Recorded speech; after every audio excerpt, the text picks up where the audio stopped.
Dans le cas de Michel Arbour, il y a eu peut-être 7-8 enfants. Il y en a au moins 4 que j'ai retrouvés, dont j'ai retrouvé la présence dans le coin. Chrysostome, qui va, après la conquête, aller s'installer à Percé et va devenir celui qui va, par qui va se générer tous les Arbours qu'on connaît aujourd'hui. Pierre Arbour était un vieux garçon. C'était tous des jeunes garçons à l'époque, tout près de la vingtaine. Il n'était pas encore marié. Pierre Arbour, en 1758, quand le général Wolfe va arriver à Gaspé, il est la sentinelle à Forillon, sur le cap de Rosiers. Et il surveille, mandaté par le gouvernement, il surveille le passage des flottes anglaises. De là, après ça, il y a tout un système de communication quand il les voit qui le fait avertir à Québec de l'arrivée des Anglais. Et il y a François Arbour qui est venu pêcher avec sa femme, qui, je ne me rappelle plus du petit nom, mais c'est une picoron, picorum, qui va venir pêcher. Et dans le cas de François Arbault, plus tard, quand il va venir pêcher, c'est avec Martin Dinard, ou Guignard dit Dinard, il va pêcher, dans ses contrats, il implique sa femme. Ce qui est nouveau pour moi dans les pêches, c'est qu'il y a chez les pêcheurs un usage établi, mais méconnu, que je commence à trouver, puis je dis « je » parce qu'il n'y a personne d'autre qui s'intéresse aux pêches dans les chercheurs au Québec. Donc, je suis tout seul à chercher, puis j'ai découvert que les femmes sont impliquées dans les pêches au même titre que les maris, que quand ils hypothèquent leur travail, ils engagent leurs femmes pour travailler avec eux autres. Et ils s'engagent auprès de l'entrepreneur en disant « ma femme va venir m'aider ». Donc, un jour, des gens, des femmes, m'ont demandé « ouais, mais nous, les femmes en Gaspésie », et je dis ça d'autant que, vous savez, la statue sur le rôle des femmes veut souligner le rôle des femmes. Or, dans les pêches, c'était mal documenté, et là, tranquillement, je commence à trouver des choses qui pourraient démontrer, ils ne sont pas abondantes, les détails, mais qui pourraient démontrer que les femmes sont particulièrement bien employées, engagées, je devrais dire, pas dans le... Ah, les mots ont leur importance. Je veux dire par là, elles coopèrent avec leur mari. OK? Et ils ne sont pas des sous-fifres, là. Elles sont partie prenante. J'ai 2 personnes ici, 2 couples que je veux signaler qui sont venus et qui sont demeurés à Gaspé. Ce qui est intéressant, c'est que le couple Allard-Bouvier, Jean Allard, Augustin Dupol, Ursule Bouvier plutôt, vont avoir un enfant. En passant, ce n'est pas la première fois que je le remarque, Ursule Bouvier, quand elle s'en vient à Gaspé, a 15 ans. Elle est enceinte, elle vient travailler avec son mari, et elle va accoucher très tard à la fin de la saison, tellement tard qu'ils ne pourront pas retourner chez eux et qu'ils vont finalement rester ici pendant 2, 3 ou 4 ans. Ils vont avoir un enfant. Est-ce que ce ne serait pas le suivant? J'ai mis les familles ici des 2. Il va avoir lui, c'est une fille. Eux, presque, regardez bien, là, ça à 1 mois près. OK? Et là, les 2 femmes vont accoucher et servir de sage-femme l'une à l'autre. Et dans le cas de la naissance de cette jeune fille, de ce jeune homme, pardon, et l'inverse, c'est Augustine de l'autre côté, c'est pas à Gaspé qu'on va trouver, il n'y a pas de missionnaires résidents. Donc, on n'a pas de registre tenu pour Gaspé. Mais, à l'époque, dans le cas d'Augustine, il y a un curé qui est à Gaspé sur un navire. Je crois que c'est le Tétis. Il est écrit, là, c'est de mémoire, qui est l'aumônier sur le Tétis, qui va faire le baptême de la jeune fille et qui atteste par un document qui va être probablement donné aux parents, allez donner ça à un curé dans votre paroisse là-bas qui rentre ça dans ses registres. Ce qui fait qu'à Rivière-Ouelle, on a trouvé, c'est Fidèle Thériault qui a eu la gentillesse de me le fournir, il a trouvé l'acte de baptême de cette jeune fille qui s'appelle Augustine Dupol. Bon, mais je n'ai pas trouvé l'acte de baptême de Joseph, mais je sais que ici, vous voyez des 3 points, là, à chaque fois, là. Je sais que les 2 premiers baptêmes qui sont là, on les retrouve à Rimouski. Pourquoi? Ce que je sais, c'est que le curé de Rimouski est missionnaire et il vient faire de temps à autre une patrouille en Gaspésie qui fait des baptêmes, des enterrements, parce qu'il y a malheureusement aussi des morts. Et on en a trouvé 2. Sauf qu'il n'est pas le seul à se rendre ici. Il y en a d'autres, même j'en ai trouvé à Québec, des baptêmes de gens en Gaspésie. Donc, il y en a d'autres ici dont on n'a pas le baptême, ce qui me fait penser qu'ils sont nés à Gaspé, mais là, je n'ai pas de certitude, c'est une hypothèse. OK? Cette famille-là, ces deux familles-là sont restées ici au moins de 32 à 37 de façon assurée. Après, peut-être plus longtemps, mais pas assurée.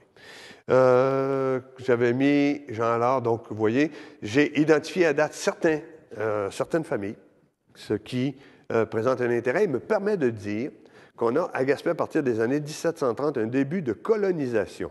Un début. Ça n'est pas une colonie. Un début. On est structuré minimalement parlant, pour le travail seulement. Il n'y a pas de prêtre résident, il n'y a pas de seigneur résident. D'ailleurs, c'est une terre où on n'a pas le droit de faire de seigneurie, de donner de seigneurie depuis 1681. Le roi de France interdit, depuis Cap-des-Rosiers jusqu'à... pardon? Non, jusqu'à tout près de Chandler. Il y a un cap là, qui m'échappe. Là. Ça, là, on n'a pas le droit de donner de seigneurie. Pourquoi? Pour laisser passer les pêcheurs français en priorité. Donc, tout ça, ce monde-là, les Canadiens, dont je vous parle, c'est tous des squatters, en bon français. OK? Sauf que le roi les laisse venir. Sinon, on est dans un contexte de guerre intercoloniale qui s'annonce. Et s'il n'y a pas de présence canadienne sur place, les Anglais vont venir. Et ils vont venir. Et ils vont dire, c'est à nous autres, vous n'êtes pas là, vous n'occupez pas le territoire. On a le même problème avec l'Arctique aujourd'hui, vous êtes au courant. Alors, si le gouvernement ne met pas de gens en place là-bas, soit des structures officielles, soit des marchands ou n'importe qui, les Russes vont dire, c'est à nous autres le terrain, c'est nous autres qui l'occupent. Bien, c'était pareil. On ne voulait pas que les anglophones, les Anglais de Nouvelle-Angleterre viennent l'occuper. Donc, vous avez un début de colonisation. Ce qui était important, pour moi en tout cas, c'est que vous avez tous entendu parler de Jean Talon, en Histoire du Canada, qui avait implanté des seigneuries pour développer l'exploitation des terres. C'était basé sur l'exploitation des terres, sur l'agriculture. Mais rien en Histoire du Canada ne nous dit qu'on a, sous le régime français, aussi tenté, à l'aide soit de seigneuries ou autrement, donc dans la libre entreprise, tenter de développer des colonies en se basant sur les pêches.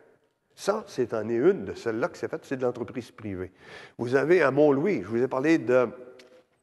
non, j'en ai pas parlé. Denis Riverain, que tout le monde connaît, parce qu'il y a eu la MRC Denis Riverain jadis. Là. Ça rendait hommage à ce bonhomme-là qui, dans les années 1680 à 1700, a tenté d'implanter des gens. En 1699, il a amené 100 personnes sur sa seigneurie pour développer les pêches. Et ça, c'était vraiment structuré. Vous avez les Lefebvre de Bellefeuille. C'est bien connu maintenant qu'il y avait une seigneurie structurée qui aussi ont développé les pêches en s'appuyant sur le sol, la terre, une agriculture de base, pas une agriculture archi-développée, bien sûr. Nous, à Gaspé, on en a une qui commence, on a quelques noms à date, mais n'oubliez pas, ça fait représenter au total une trentaine de personnes, selon mes calculs, qui viennent s'ajouter aux 680 quelques personnes, là. OK? Donc, il y a du monde dans le coin, même si on est peu nombreux. Construction navale. Bon. Ces gens-là qui sont en place, je suis en train de vous dire, ne font pas que de la pêche. Ils font un peu d'agriculture. Arbour, par exemple, le gouverneur est clair et net, il fait du blé de bonne qualité. Mais on ne fait pas que ça. En 1724, Francine Lelièvre, que les plus vieux ont connu ici, parce qu'elle enseignait au cégep à l'époque. À l'époque, elle était jeune fille. Elle avait travaillé pour Parc Canada et elle avait découvert qu'on avait à Gaspé un moulin à scie, qui était, on va employer un anglicisme, était opéré par les gens du milieu. Ça n'allait pas plus loin. Moi, j'avais toujours pensé, le moulin, j'en ai trouvé la preuve. J'ai un article sur Pierre Revol. Vous lirez le livre que Fabien, Ginette et moi avons écrit sur Gaspé. J'en fais état aussi. J'ai trouvé, Pierre Revol avait engagé un gars du coin de Montmagny pour venir remettre en état son moulin et le faire fonctionner. Bon. Si on est en 1754, de 24 à 54, ça fait longtemps, le moulin avait eu le temps de décrépir. Mais entre-temps, je m'étais toujours dit, mais à quoi ça pouvait servir? Bien, à construire des maisons. Je m'étais dit peut-être des chaloupes, parce que les pêcheurs, ou réparer des chaloupes, ou les bateaux quand ils ont des avaries. Mais ça va beaucoup plus loin que ça. Les gens avec qui je travaille pour Migration, pour le site Migration, à la faveur de leur recherche, m'ont dit « Mario, il y a de quoi là, que tu devrais regarder? » Et ils m'ont signalé le fait qu'à Gaspé, à partir des rôles d'équipage, où on a des informations qui nous disent dans le genre, par exemple, rôle de l'équipage du Marie, je ne peux pas le lire trop, hein, c'est Marie, ben, tel navire qui est construit à telle année, Il y a au moins 5 bateaux comme ça qui ont été construits à Gaspé qui nous sont mentionnés. Dans les rôles d'équipage, comme je vous mentionne, c'en est un autre. Et j'ai fait la liste ici, le Saint-Augustin avec l'année. Le propriétaire, on pourrait mettre beaucoup plus d'informations que ça.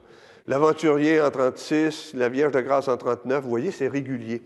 La Marianne de Granville en 40, en 52, la Saint-Olive. Il y en a peut-être d'autres. Les recherches ne sont pas finies. C'est pas énorme. C'est 5 sur 200 quelques navires dans le moment d'identifier. Je vais te répondre, ce ne sera pas long. Mais c'est quand même un début de construction navale, là. Jusqu'à date, en histoire du Canada, on nous parle de la construction navale à Québec, et après ça, ils nous disent que ça commence avec les Robins, après ça, sous le régime britannique.